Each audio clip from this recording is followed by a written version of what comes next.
Terimalah salam hangat dari kami, HKBP Kernolong, HKBP tertua di Pulau Jawa. Bapak, Ibu, dan Saudara yang dikasihi oleh Tuhan Yesus Kristus, sebelum kita beristirahat malam, sejenak kita mendengar firman Tuhan. Marilah kita berdoa. Segala puji dan syukur kami naikkan ke hadirat-Mu, ya Allah Bapa, atas pemeliharaanmu sepanjang hari ini dalam semua aktivitas dan mobilitas kami. Dan sebelum kami beristirahat malam, kami rindu akan firman-Mu.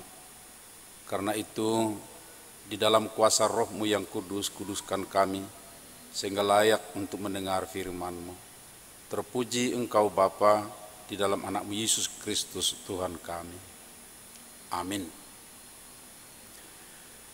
Firman Tuhan bacaan pada malam hari ini sesuai dengan Almanak HKBP adalah dari 2 Korintus pasal 4 ayat 6 sampai dengan ayat 9. Dan yang menjadi pembimbing renungan dari ayat 6b, ia juga membuat terangnya bercahaya di dalam hati kita, supaya kita beroleh terang dari pengetahuan tentang kemuliaan Allah yang nampak pada wajah Kristus. Terangnya bercahaya di dalam hati kita.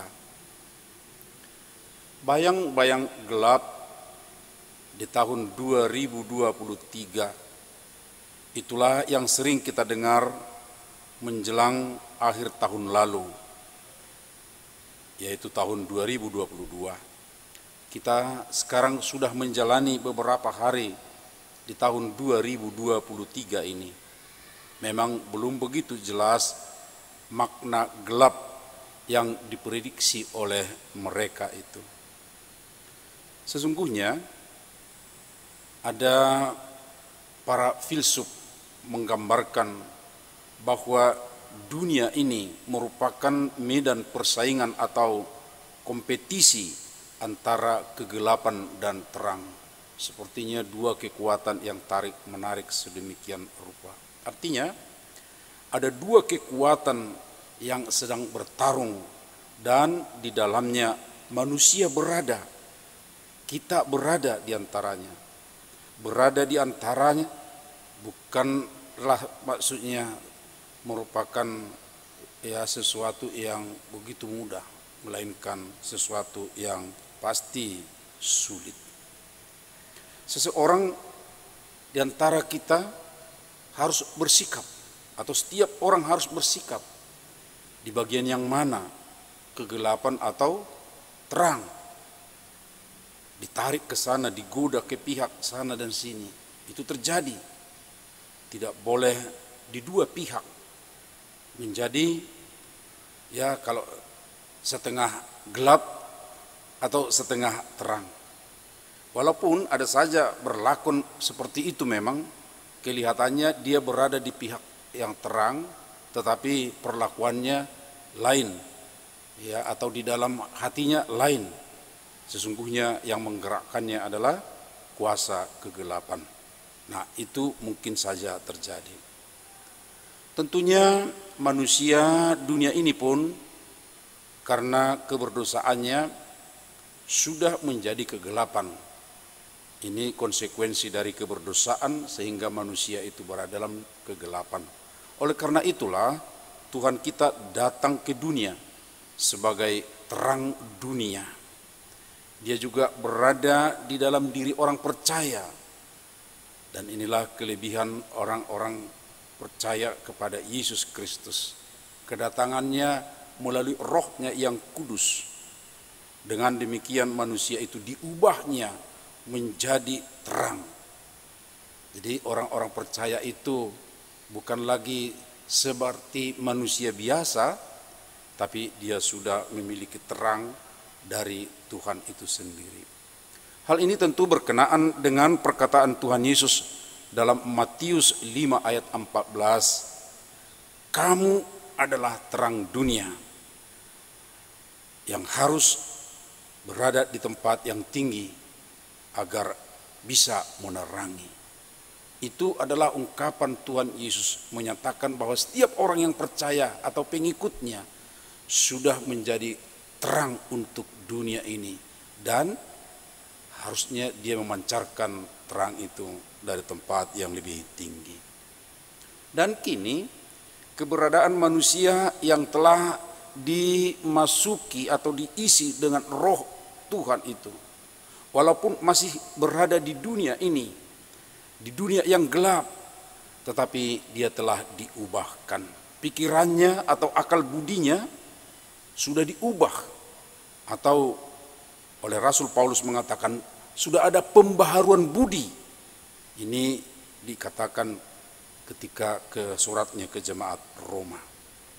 Dengan pembaharuan budi, orang yang percaya itu akan memancarkan terang di tengah dunia ini, terutama tentunya kepada orang-orang yang dekat di sekitarnya, ya, di mana dia berada.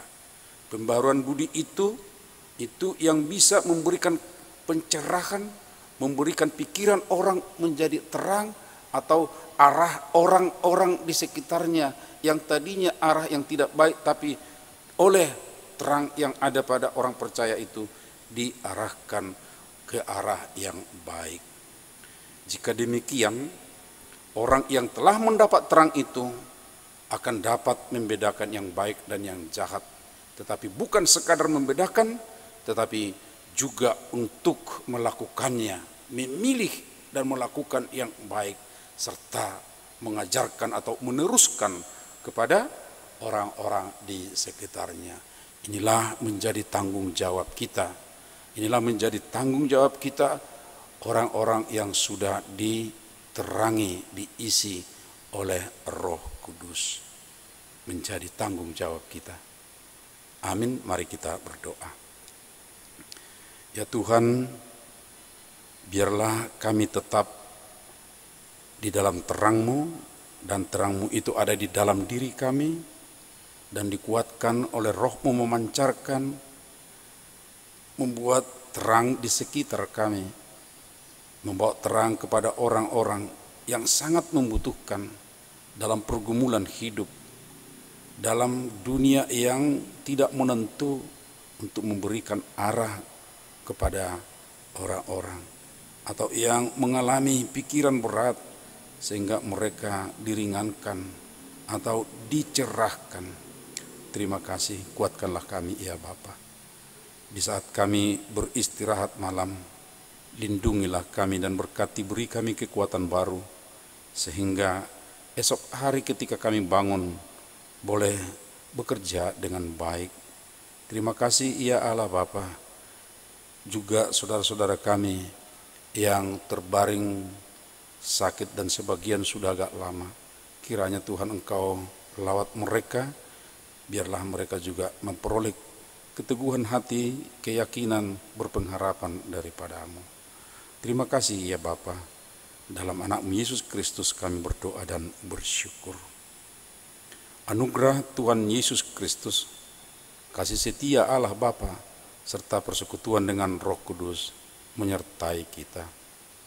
Amin.